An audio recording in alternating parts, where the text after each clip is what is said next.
분데스리가 17라운드 경기가 있었죠. 근데 이제 그 분데스리가 17라운드에서 전북 현대 출신의 특히 같은 해 이제 그 MVP와 신인상을 받았던 이재성 선수와 김민재 선수가 맹활약을 펼치면서 팀의 승리를 견인했습니다. 이와 함께 이 두 선수가 현재 독일 매체들로부터 상당히 찬사를 받고 있거든요.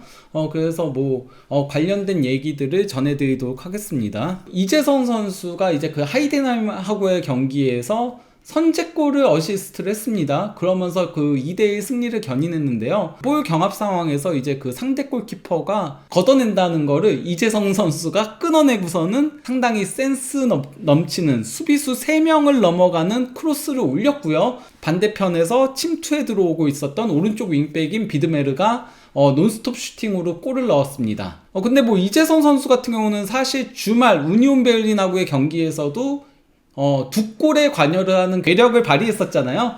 그래서 이제 30분경에 환상적인 로빙 패스, 이거 수비 여러 명을 뚫고 가는 로빙 패스였죠. 넘겨주면서 이걸 이제 그 아미리가 마무리 지어서 이때도 이제 그 선제골을 어시스트 했었고요. 그리고 또 이제 그 69분경에도 센스 있는 스루 패스를 찔러줘가지고 이거를 이제 페라치니히가 이제 그 반대편으로 땅볼 크로스 보내준 거를 홀러바우가 마무리 지으면서 그러면서 팀의 두 번째 골에서도 기점 역할을 담당을 했었거든요. 다만 이제 2대0으로 앞서고 있다가 우니온한테 막판에 2실점 허용하면서 2대2 무승부에 그치긴 했었는데요. 그래도 이제 이재성 선수가 우니온 베를린전 도움에 이어서 하이덴하임전에도 도움을 올리면서 팀의 최근 4경기 무패에 기여하고 있습니다. 사실 그러니까 그 이재성 선수가 바이언전에서도 골 넣으면서 2대2 무승부를 견인을 했었잖아요. 그러면서 지금 마인츠는 4경기에서 1승 3무 무패. 물론 무승부가 너무 많긴 하지만은 그래도 바이언하고 우니온 베를린 같은 좀 까다로운 팀들 상대로 1승 1무를 거뒀다는 거는 상당히 좋은 성적인 거죠. 그러면서 이제 이재성 선수도 사실 그 13라운드까지는 공격 포인트가 너무 없었거든요. 왜냐면은 이재성 선수가 시즌 시작할 때 안면 골절상도 입었었고, 물론 그럼에도 선발 출전들을 하긴 했었지만요. 햄스트링 부상까지 당하면서 초반에는 좀 주춤하기도 했었어요. 거기다가 이제 주포인 부르카르트가 팀을 떠나면서 이재성 선수가 톱 역할을 수행을 했었거든요. 근데 사실 이재성 선수는 톱에 어울리는 선수는 아니다 보니까, 근데 이제 팀에서 봐줄 선수가 없어서 억지로 꾸역꾸역 톱 역할을 수행을 했지만은 최근 들어서는 이제 메잘라 역할을 수행을 하고 있습니다. 그러면서 최근 4경기에서 1골 2도움 3개의 공격 포인트를 올리면서 팀의 상승세를 견인하고 있는 거죠. 이렇게 이제 그 이재성 선수의 활약 덕에 마인츠가 최하였잖아요. 상당히 오랜 기간 최하였지만은 승강 플레이오프 마지노선, 그러니까 그 분데스리가 같은 경우는 16위 팀, 그러니까 밑에서 세 번째 있는 팀 같은 경우는 2부 리그 3위 팀과 승강 플레이오프를 치르거든요.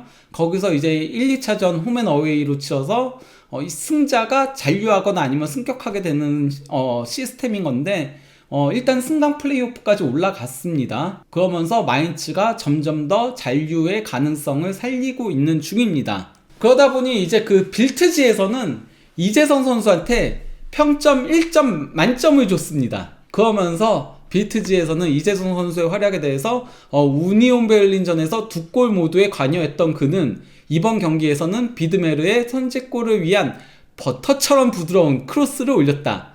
단연 마인츠 최고의 선수 하면서 평점 1점을 준 겁니다. 마인츠 이밤 최고의 선수라는 의미인 거거든요. 그리고 키커지에서도 이재성 선수한테 평점 2.5점을 주면서 이 경기 최우수 선수로 선정을 했습니다.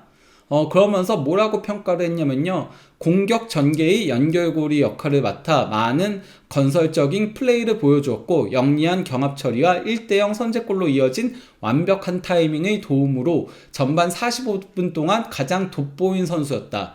후반 들어 한동안 존재감이 다소 줄고 작은 실수들도 나왔지만 후반 중반 이후 다시 완전히 경기에 녹아들며 제 모습을 되찾았다라고 한 겁니다. 빌트지에서는 아예 이재성 관련된 기사를 따로 올렸습니다. 마인츠에서 터진 이재성 폭발의 비밀이라고 한 건데요. 이번 시즌 이미 4골을 넣었다는 사실조차 다소 묻히는 분위기다. 분데스리가에서 2골. 근데 그 두 골이 강팀들 상대로 넣었죠. 레버쿠젠과 바이언 상대로.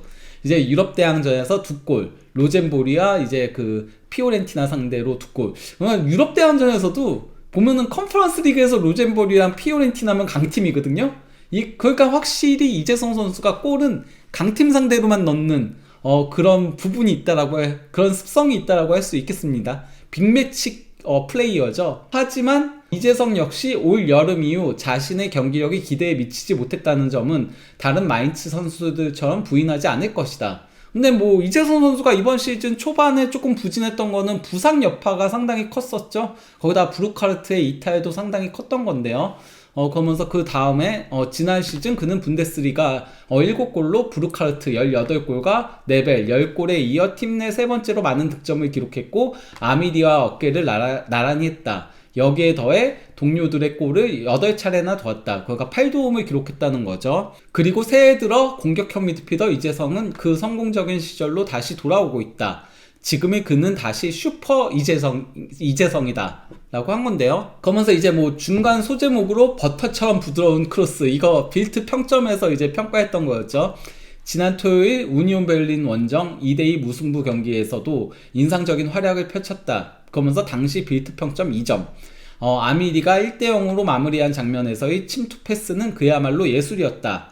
홀로바의 2대0 득점 장면에도 이재성은 프리 어시스트라는 게 어떤 의미냐면은 어시스트 이전의 어시스트, 그러니까 기점을 얘기하는 거거든요. 세컨더리 어시스트라고도 표현을 하는데요. 예, 그걸 기록했다라고 한 겁니다. 그러나 하이덴하임전에서 그보다 더 강렬했다. 특히 전반전에는 모든 공격이 그의 발을 거쳤다. 전반전은 말 그대로 이재성이 지배했던 경기였죠.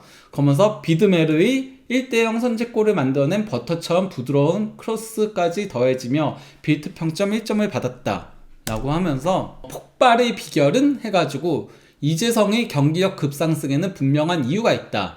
가장 큰 요인 중 하나는 보 헬릭센 감독 체제에서 어쩔 수 없이 최전방 스트라이커로 뛰어야 했던 역할에서 벗어났다는 점이다.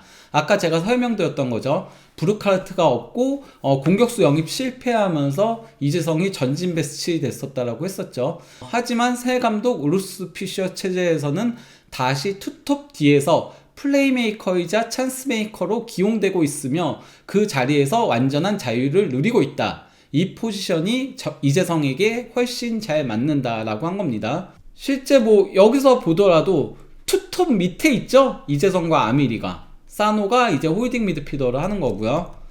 여기 보더라도 투톱 밑에 이재성과 아미리가 배치되어 있는 걸 확인할 수 있습니다. 또 다른 소제목으로 월드컵을 향한 목표 해가지고 여기에 또 하나의 요소가 있다. 본인은 달가워하지 않을 이야기일 수도 있지만 지금의 이재성은 충분히 휴식을 취했고 그만큼 몸 상태가 좋아졌다. 근데 이게 휴식을 취하고 싶어서 취한 건 아니었죠. 부상 때문에 그런 거였죠. 그러면서 이제 가을 내내 이어졌던 잦은 A매치와 동아시아로의 긴 이동은 그에게 특히 부담이었다.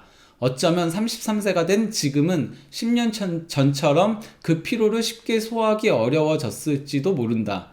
하지만 이재성은 그런 현실을 받아들여야 하지 않는다. 오히려 정반대다. 올 여름 미국, 캐나다, 멕시코에서 열리는 월드컵은 여전히 그의 큰 목표다. 그는 한국 대표팀과 함께 그 무대에 서기 원하며 이를 위해 모든 것을 쏟아붓고 있다라고 한 겁니다. 이런 가운데 이제 그 마인츠가 조금 공격 보강에 나섰습니다. 이재성도 이제 밑에서 뛰게 하고 하다 보니까 이제 그 공격수 보강이 필수였는데요. 일단 그 아우크스부르크 장신 공격수 190이죠.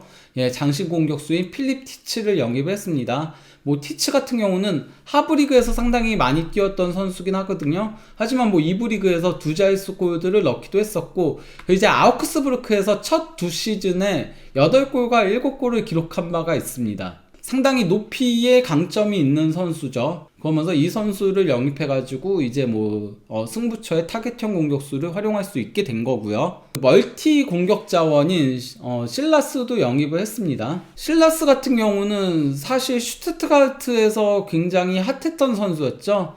2019-20 시즌에 2부 리그에서 7골 8도움 기록하고 슈투트가르트가 승격했던 첫 시즌에 11골 5도움 올리면서 이때 엄청나게 핫했었거든요. 하지만은 이제 십자인대가 파열되면서 다소 주춤했었고요. 하지만 그럼에도 뭐 윙 플레이어로는 그것도 출전 시간 대비 괜찮은 스탯을 올리고 있었습니다. 2023-24 시즌에도 5골 5도움, 치베시다로 임대 가서도 5골 1도움을 기록을 했는데요. 이 선수는 뭐 최전방 공격수도 설 수 있고 좌우 윙은 물론 윙백까지도 소화할 수 있어요. 실제 그 슈투트가르트에서는 윙백도 소화하던 선수였거든요. 부상 이슈만 없다면은 충분히 도움이 될 선수. 다만 이제 십자인대 파열되고 나서 부상이 잦다는 거, 이 부분이 조금 발목을 잡는 요소라고 할 수 있겠습니다. 두 명의 선수를 영입했다 보니까 홍현석 선수 같은 경우는 사실 낭트에서 못 나오고 있었잖아요. 낭트로 임대를 보냈었는데 그러다 보니 이제 낭트에서 임대 복귀했고요. 곧바로 이제 그 친정팀인 헨트로 다시 임대를 떠났습니다. 그래서 이제 뭐 헨트에서도 와서 반갑다 홍 이렇게 이제 올린 건데요. 백인 블루라고 해가지고 초록색으로 파란색으로 돌아왔다 이렇게 올린 건데 뭐 홍현석 선수 같은 경우는 사실 헨트에서는 그래도 핵심 선수였죠. 뭐 그간 주필러 리그 첫 시즌에도 6골 6도움을 기록을 했고요. 이게 그 스플릿 체제인 거거든요. 스플릿 체제까지 하면은 37경기에서 6골 6도움 기록을 했었고요. 뭐 컨퍼런스 리그에서도 1골 3도움 기록했었고 그리고 또 이제 두 번째 시즌도 여기가 스플릿이니까 합치면은 29경기에서 5골 6도움. 마지막 시즌 딱 그 뛰다가 왔었는데 바로 이제 이적시장 데드라인에 이적을 했었거든요. 여름 이적시장 데드라인에. 근데 이제 이적하기 직전까지 컨퍼런스 리그 4경기에서 2골 3도움을 올리는 괴력을 과시했었습니다. 홍현석 선수가 마인츠로 이적하면서 조금 출전 기회를 얻지 못했고 낭트 가서는 심지어 거의 나오지 못했었는데 다시 이제 친정팀인 헨트에서 날아올랐으면 하는 바람입니다. 그러면은 이제는 김민재 선수 얘기로 가도록 하겠습니다. 바이언이 이제 쾰른 원정에서 상당히 고전했으나 이제 그 김민재 선수의 역전골, 이게 그리고 결승골이 됐죠. 결승골에 힘입어서 3대1 역전승을 거뒀습니다. 이게 그 17라운드가 이제 시즌 전 반환점이잖아요. 그래서 원래 그 독일에서는 17라운드까지 1위를 하면은 헤르프스트마이스터라고 해가지고 가을 챔피언이라고 부르거든요. 뭐 이번엔 시즌이 조금 늦춰지면서 그러면서 이제 뭐 15라운드의 전반기가 끝나고 17라운드 휴식기 하고서는 17라운드가 두 경기가 후반기 때 더 전개가 되긴 했지만은 그래도 기본적으로 17라운드를 전반기 챔피언이라고 하는데 그 가을 챔피언 역대 최고 성적을 올린 겁니다. 승점은 펩 가르디올라 감독 때의 47점과 동일한데 그때는 이제 골득실이 플러스 35였거든요. 하지만 지금은 이제 골득실이 플러스 53이 됐습니다. 라이프치히전 결장한다는 걸까요? 라고 했는데 저는 충분히 나올 수도 있다라고 봅니다. 상황은 지켜보긴 해야 돼요. 김민재 선수 같은 경우는 이게 이제 그 결승골 장면이었죠. 루이스 디아스가 이제 크로스 예술적으로 올린 거를 이토 이로키가 골라인 바로 앞에서 헤더로 떨궈줬고 이거를 이제 김민재 선수가 그대로 헤더 슈팅으로 가져가면서 골을 합작을 했고요. 그리고 이제 가장 인상적이었던 장면은 김민재 선수가 상대 1대1 돌파를 막아내는 장면이었죠. 사실 이게 타가 아케에게 붙다가 뒤로 흘렀거든요. 뒤로 흘렀고 이걸 카민스키가 받아서 앞으로 치고 나가고 있었는데 뒤에서 달려오고 있었던 김민재 선수가 이걸 따라붙어선 도리어 앞에서 태클도 하지 않고 그냥 쓱 볼만 빼내는 모습을 보여줬던 거였는데요. 그러면서 이제 뭐 김민재 선수는 분데스리가 공식에서 선정한 맨 오브 더 매치에서 당당히 이름을 올렸습니다. 그래서 이제 그 맨 오브 더 매치 기념 셀카도 올린 거고요. 그리고 이제 키커즈에서도 김민재 선수한테 평점 1.5점을 주면서 이 경기 최우수 선수 슈필러데스 슈필스 경기의 선수란 얘기인 거거든요. 슈필러데스 슈필스에 당당히 선정을 했습니다. 그러면서 평가를 어떻게 했냐면요. 바이에른이 김민재는 적극적으로 달려드는 쾰른을 상대로 수비의 중심이다. 이자 든든한 버팀목 역할을 했을 뿐만 아니라 56분경 카민스키의 돌파를 돌파를 상대로 뛰어난 수비로 팀을 구해냈고 이어 1대2로 만드는 역전을 만드는 골까지 터뜨렸다라고 평가를 한 거고요. 빌트지에서도 김민재 선수한테 평점 1점 만점을 줬습니다. 그러면서 실점 장면에서는 다소 소극적으로 대응했다라고 하는데 저는 여기에 동의하지 않고요. 예, 타가 붙지 않았던 게 문제였지. 물론 뭐 타가 문제였으니까 타한테 4점을 준 거죠. 예, 뭐 하지만 이후 스피드를 끌어올려 노이어를 향해 단독 질주하던 카민스키를 완벽하게 따라잡아 깔끔하게 차단하며 바이에른을 다시 한번 위기에서 구해냈다. 이어 71분 헤더로 2대1을 만들었다. 평점 1점 이렇게 준 건데요. 근데 독일놈들 김민재 억가가 좀 심함이라고 하시는데 이번 시즌 김민재 평점 굉장히 잘 받고 있어요. 전부 다. 뒤에 보여드릴게요. 김민재가 지금 수비수 평점 1위에요.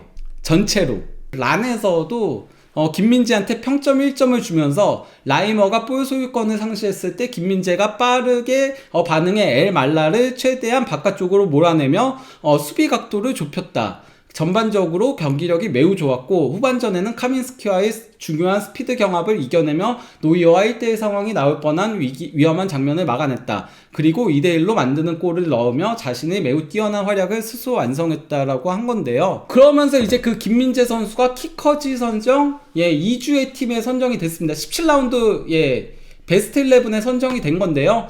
김민재 선수가 총 3번 선정이 된 거거든요. 이 3번 선정은 케인이 이제 6번으로 최다고요. 올리세와 라움과 데니스 운다프 이렇게 3명이 4번으로 이제 공동 2위인 거고요. 김민재 선수가 그 다음이에요. 김민재 선수가 출전 경기 수가 적었음에도 3번이나 뽑힌 거는 엄청나다라고 할 수 있는 거죠. 그 정도로 이제 김민재가 굉장히 많이, 심지어 뭐 우파메카노랑 타보다도 더 많이 뽑혔어요. 보면은 바이언 선수들 중에서는 케인, 올리세 다음으로 라이머와 함께 공동 3위인 거죠. 바이언 선수들은. 그 정도로 이번 시즌 나올 때마다 좋은 활약을 펼치고 있다는 거는 이를 통해서 확인할 수 있습니다. 그러면서 김민재 선수의 평균 평점은 2.71점입니다. 이 2.71점은 아직 7경기여가지고 9경기까지가 기준 경기수에 해당을 하거든요, 현재.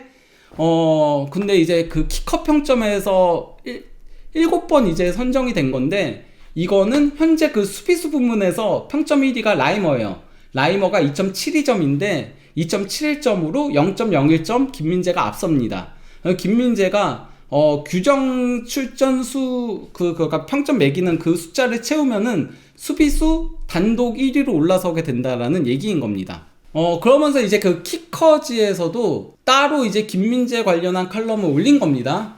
경기를 결정한 한국인 김민재 넘버 3로서의 가치. 여기서 이제 넘버 3는 뭐 팀 내 3번째 센터백이기도 하면서 등번호도 3번이어서 그 중의적인 의미로 이제 이렇게 표현을 한 건데요. 바이언에서 김민재의 등번호는 현재 센터백 서열을 그대로 보여준다. 그러나 쾰른 원정 3대1 승리에서 김민재는 자신이 충분히 믿을 수 있는 선수임을 증명했다. 득점자이자 결정적인 순간 팀을 구해낸 수비수로서 말이다. 그러면서 김민재의 이번 시즌 17번째 공식전 출전은 평점 기준으로 보나 실제 내용으로 보나 올 시즌 최고의 경기였을 가능성이 크다. 키커 평점 1.5점을 받은 김민재는 안정적인 수비와 함께 사실상 결승골이 된 득점을 기록했다. 이 골은 아시아 합작의 결과였다. 오랜 부상 공백을 딛고 복귀한 이토 이로키가 도움을 기록했는데 그는 복귀 이후 6번째 분데스리가 경기에서 이미 3도움을 올렸다. 스포트라이트의 중심은 단연 김민재였다. 시즌 첫 골이자 분데스리가 통산 62경기 만에 기록한 4번째 득점이었기 때문이다. 그러나 그의 가치는 득점에만 있지 않았다. 경기 시작 2분 만에 쾰른 공격수 사이드 엘말라를 강하게 압박해 슈팅을 무력화했고 슈팅은 이제 볼은 마누엘 로이어를 넘지 못했다. 더 인상적인 장면은 56분이었다. 야쿱 카민스키가 단독 돌파로 바이언 골문을 향했지만 김민재는 끝까지 따라붙어 완벽한 태클로 위기를 지워버렸다. 패스 성공률은 95%에 달했고 빌드업 과정에서도 안정감을 보여줬다. 38%에 그친 경합 승률은 아쉬운 수치였지만 결정적인 순간의 경합을 모두 이겨냈다는 점에서 큰 문제는 아니었다. 시즌 개막전이었던 볼프스부르크전에서는 종아리 문제로 결장했던 그는 이번 활약으로 강한 인상을 다시 남겼다. 후반기 개막전이었는데 죄송합니다. 예, 제가 잘못했네요. 예, 그러면서 그나브리는 김민재에 대해 훌륭한 인성을 지닌 선수고 팀 내에서 모두가 좋아한다. 오늘처럼 플레이한다면 그가 팀에 있다는 건 그 자체로 긍정적이라며 극찬했다. 라이프치히전에서도 김민재는 선발로 남을까라고 한 건데요. 2024년 여름 영입 1순위로 꼽혔던 김민재는 최근 다소 잊힌 존재가 돼 있었다. 현재 센터백 주전은 우파메카노와 타다. 김민재는 과거와 달리 이번 시즌에는 큰 실수를 범하지도 않았다. 키커 기준 가장 낮은 평점을 받은 건 4점에 불과하다. 이게 어떤 얘기냐면요. 이번 시즌 김민재 선수가 가장 낮은 평점을 받았던 경기가 4점이라는 얘기인 건데, 원래 제가 항상 얘기하잖아요. 독일에서 보통 정도는 3.5점 정도가 된다고. 그러니까 3점이 아니라 3.5점 정도가 보통 평점이라고.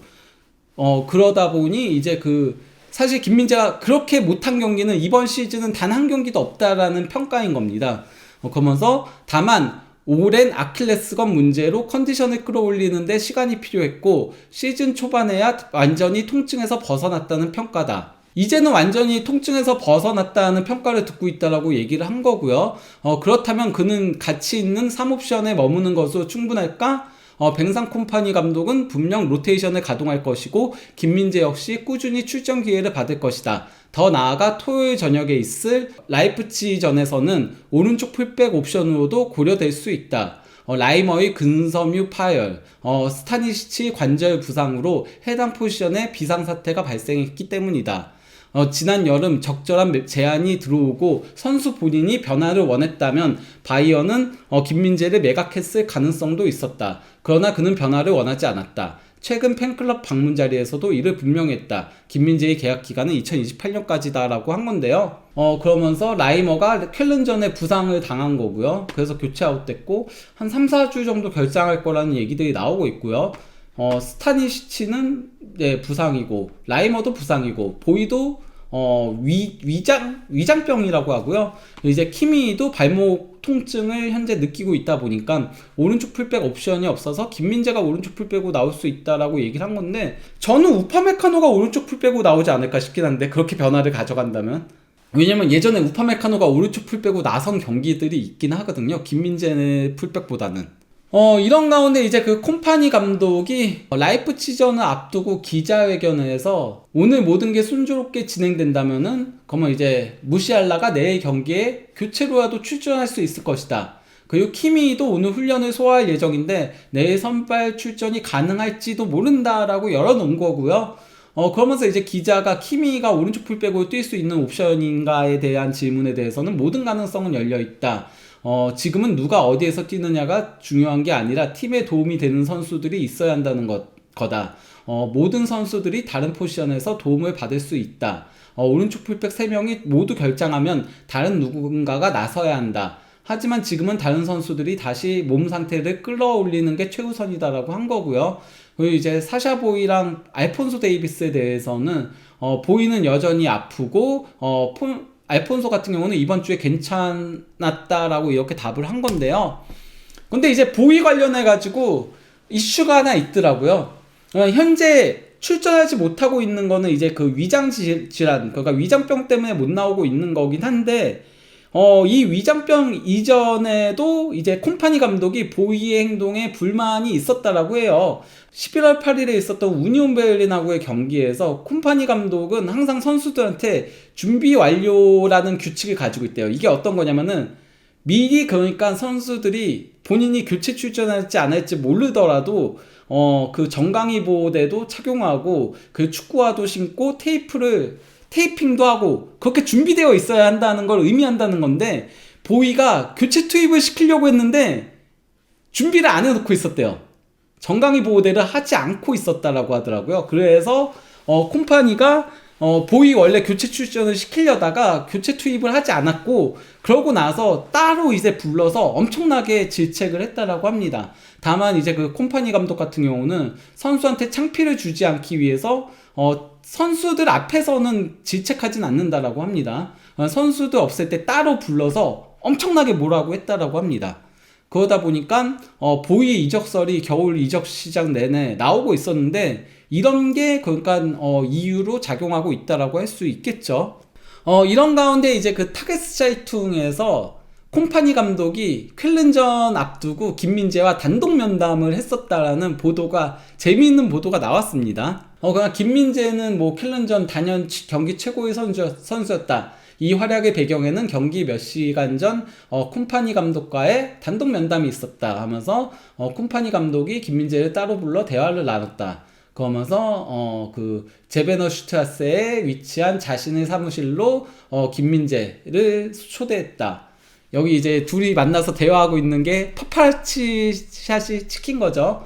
그러면서 이제 최근 몇 주간 허벅지 문제로 고생했던 김민재의 컨디션을 점검하는 한편 동기부여를 하기 위해서였다. 결과적으로 콤파니의 한마디는 확실한 효과를 냈다. 아마 너 이 쾰른전 선발 출전할 거야 이런 얘기 했겠죠. 그러면서 김민재는 쾰른전에서 우파메카노를 대신해 선발 출전했고 전반적으로 인상적인 활약을 펼쳤다. 실점 위기를 막아냈고 결승골을 터뜨렸다 하면서 콤파니와의 면담 후 김민재가 쾰른에서 리드를 가져오다. 그러면서 에벌 디렉터가 이제 그 콜롬비아 선수가 일본 선수한테 패스하고 그 공을 한국인 선수가 마무리했다. 서로 말이 통하지 않는 게 다행이다 라고 이제 농담을 던지면서 득점 장면과 수비 장면 모두 김민재의 강점을 보여준다. 그에게 정말 기쁜 일이고 충분히 최우수 선수를 받을 자격이 있다라고 평가했다라고 한 겁니다. 그러면서 지난 시즌에는 몇 달 동안 아킬레스건 염증을 안고 경기에 나서야 했고 이것 때문에 이제 그 간간히 실수가 나오기도 했다. 당시 에벨 디렉터는 부상 문제를 축소해 설명했지만 여름 이후 김민재는 이적 후보로 거론돼 왔다. AC 밀란이 관심을 보이는 구단 중 하나다. 하지만 김민재는 최근 팬클럽 알고이 본버 방문 자리에서 이적을 생각해 본 적은 단 한 번도 없다고 선을 그었다. 다만 변화는 있었다. 쾰른전에서 그는 나이키 축화 대신 아디다스 모델을 신고 그라운드에 섰다.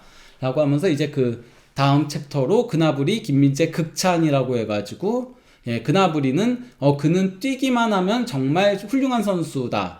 성격도 훌륭하고 팀 내에서 모두가 사랑하는 존재다. 그와 함께 그라운드에 설 수 있어 정말 좋다라고 극찬했다라고 한 겁니다. 그러면서 김민재의 2026년 목표는 분명하다. 바이언과 함께 분데스리가, 포칼, 챔피언스리그 트리플 크라운을 달성하는 것, 더 강한 존재감을 보여주는 것, 그리고 언제든 필요할 때 준비되어 있는 선수 남는 것이다.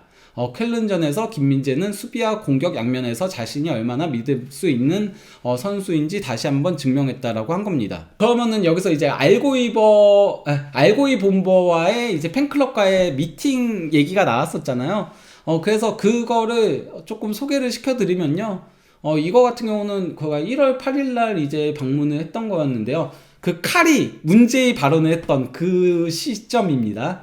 그러면서 제목은 이제 바이언 스타 뜻밖의 선물에 깜짝 놀라다인 건데 그러면서 알고이 본버의 오랜 소원이 마침내 이뤄졌다. 이날 김민재는 이적에 대한 생각과 마누엘 노이어에 대한 솔직한 발언도 전했다라고 한 겁니다. 그러면서 김민재는 팬클럽 회원들의 우레같은 박수와 전통 브라스 밴드의 연주 속에 환영을 받았다. 그러면서 인터뷰를 한 건데 김민재는 1996년 한국 남해안의 항구도시 통영에서 2명의 프로 선수 부모 아래 태어났다. 초등학교 시절부터 축구를 시작한 그는 현재 한국을 대표하는 스타이자 아시아 최고의 현역 센터백 중 한 명으로 평가받고 있다.